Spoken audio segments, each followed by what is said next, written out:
Hey friends, welcome to the channel. If the thought of brewing beer intrigues you but you have no clue where to get started, you're in the right spot. Home brewing is a fun hobby that is a cost-effective way to make a beverage of your choice. In this video, I'll be covering the brewing process basics, brewing timelines, different types of brewing, and then the equipment that you would need to get started brewing. This is going to be part one of a two-part series.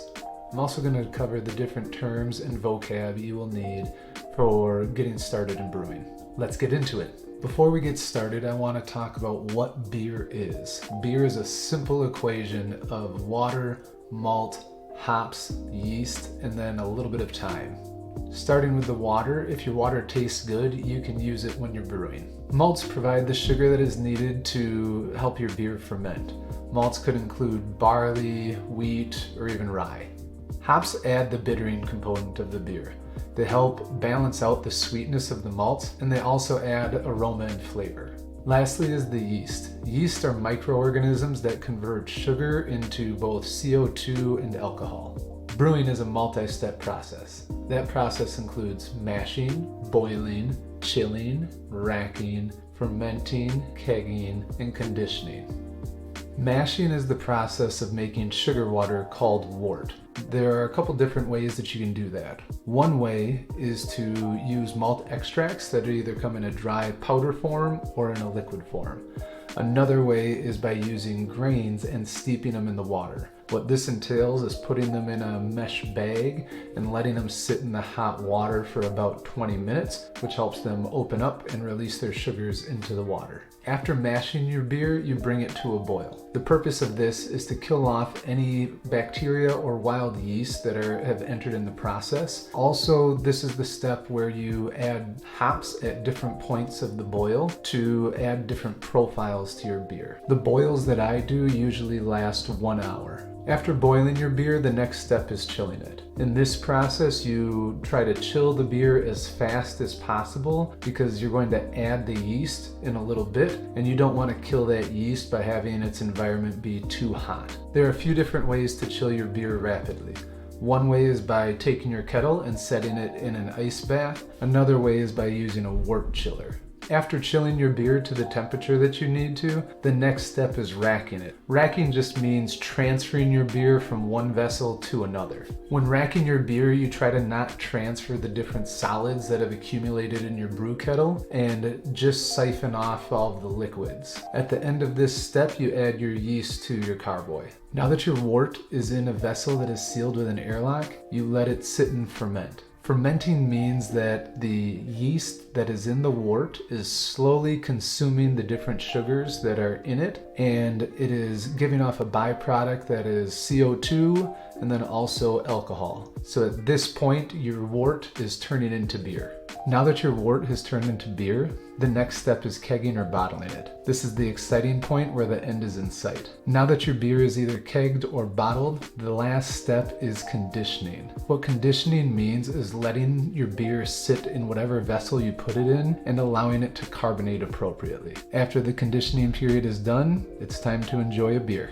A question I oftentimes get is how long does it take to brew a beer? Brewing beer is actually pretty quick. It takes maybe 90 minutes to actually brew the beer and get it transferred, and then another 20 to 30 minutes for cleaning things up and putting them away. So my whole brew day and setup and cleanup takes about 3 hours total. After your beer is done fermenting and you've either put it in a keg or in bottles, it would take either a week or two depending on which type of vessel you chose. There are several different methods for brewing. I'll start with the simplest, which is extract brewing. Extracts is using either that dry malt extract or the liquid malt extract to add your sugar to your water. In this step, you don't have to add any grains or deal with anything like that. It is simply adding ingredients into a brew kettle. The next method adds a couple extra steps, which is a partial mash or partial grain brewing method. In that method, you oftentimes will use your regular malt extracts, either dry or liquid, and then you'll also add some specialty grains, which is in a small bag, which helps color and add some of those flavors and profiles to the beer as well. The most advanced method of home brewing is all grain brewing. In that method, you have a large quantity of grains and you are steeping those grains in a whole nother container to create your sugar water or your wort, and then you're having to run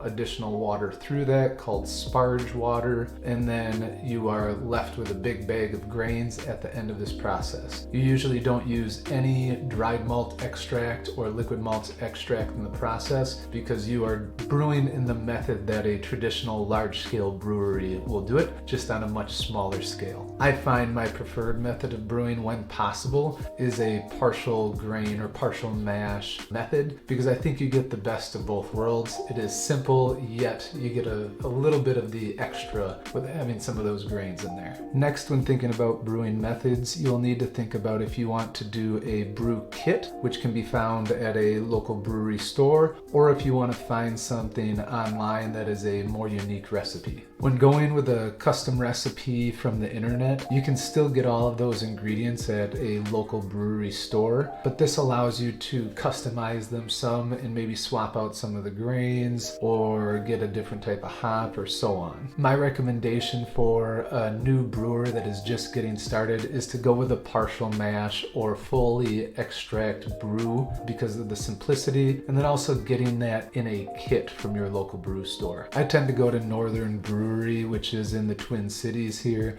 because they have a lot of different kits that are either partial or fully extract, and they're also rated then by employees at the store as well as homebrewers like myself. I also go with 5-gallon 1-hour boils, which means I will get a quantity of about 5 gallons of beer at the end of the entire process, and the boil time will only take 1 hour. Last up is talking about equipment. When thinking about equipment, you can either go very simple with what you already have in your home, or you can go overboard and spend thousands and thousands of dollars on equipment. When talking about your heat source, you can go from using your stovetop to using a turkey cooker to using a more advanced turkey cooker that is a brew stand, and it gets considerably hotter than your regular turkey cooker. If you're going with your stovetop, things to keep in mind are: 1, you might need to use multiple burners on your stovetop because getting your wort to a boil is going to take some time. Another thing to think about is your house is going to smell a little musty for a while after brewing. Using a brew stand will allow you to do this process outside, which I personally enjoy, and the brew stand will also get your beer to a boil a lot faster than doing it on a lower powered cooking stove. The next piece of equipment I want to talk about is a brew kettle. You can start with your largest pot in your house that you think can hold this amount of liquid. Another option is to buy a brew kettle that is likely going to have a larger volume that you can cook in it, and is also usually rated for a little bit higher heat. If you're using a pot that you already have in your home, keep in mind that there are likely flavors that are conditioned into that pot that you are going to be using, so that is going to affect the flavor of your beer. If you go with a brew kettle, I would recommend getting something that is at least 4 gallons, thinking that you're making 5 gallons of beer and you want to have that about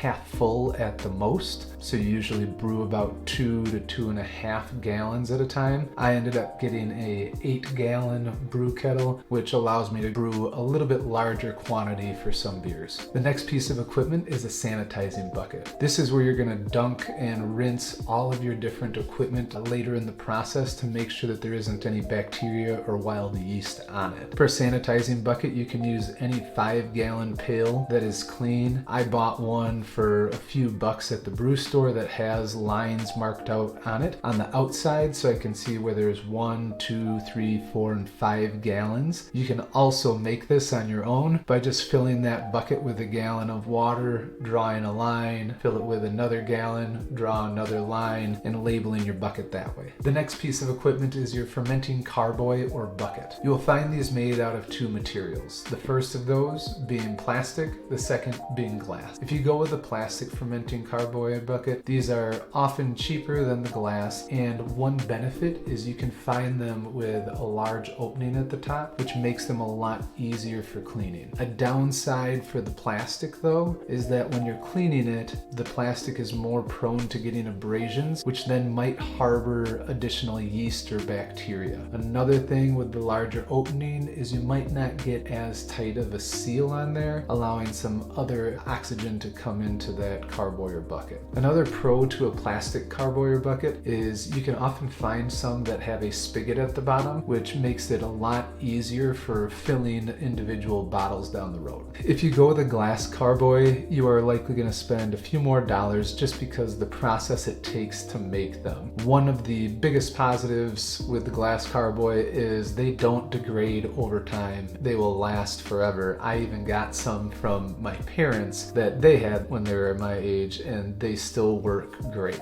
Another big pro to a glass carboy is the non-porous glass. The inside of the carboy is very smooth, not allowing any space for bacteria to hide. Whether you choose plastic or glass, you are also going to need a small airlock. An airlock allows the pressure and CO2 that builds within the carboy to escape while not allowing outside oxygen and air back into the process. The last piece of equipment you are going to need is to decide if you are going to either bottle your beer or keg it. Thinking of the pros to bottling. The first one would be space. Bottles can be stored in many different places. You don't have to have a kegerator to keep them all cold. You can store them at room temperature. So space-wise, bottles are a much more efficient way for storing your beer. Second pro would be sharing. If you are someone who wants to brew and share your brew with neighbors or bring it to parties and so on, an easy way to do that is to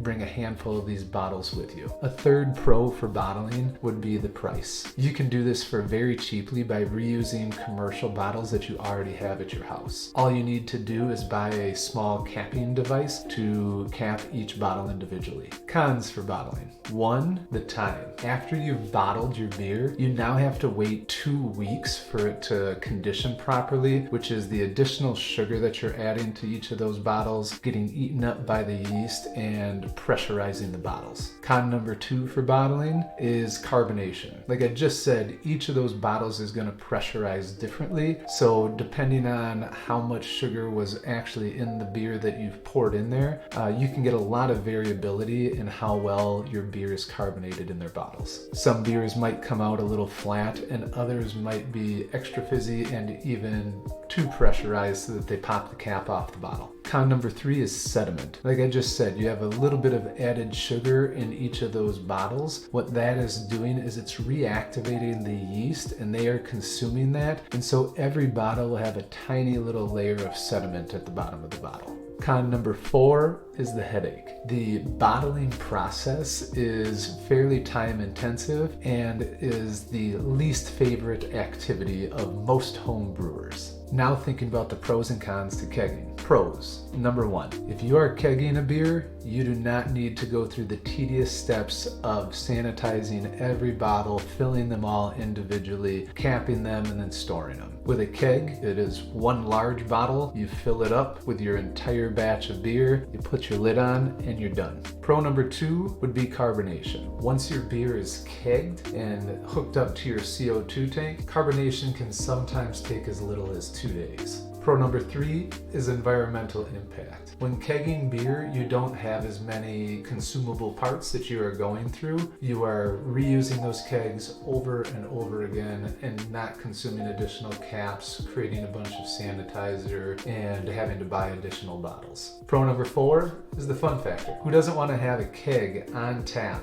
of their home brew so when friends come over, they can walk over to the tap and pour themselves a pint? Now for the cons of kegging. Con number 1 would be the space. When you think of a keg and storing it in your home, apartment, or condo, you are going to need a kegerator that is larger than that keg to keep it on tap. So I tend to think about something like a small apartment-sized refrigerator as a kegerator. Number 2 is price. Kegerators can cost a good deal amount of money and are going to require some additional equipment like CO2 tanks and CO2 lines and so on. My recommendation if you're just getting started in brewing is to start simple with some bottles and a bottle filler. After that, if you realize this is something that you want to do, then take that next step into kegging, which is what I did. I didn't go top of the line and buy some fancy kegerator either. I went online, saw what other DIY people were doing, and found an idea called a keezer, which is taking a small chest freezer and converting it into a kegerator. I hope this video has shown you that home brewing can be as simple or as complex as you want it. I started off small and then slowly over the last 10 years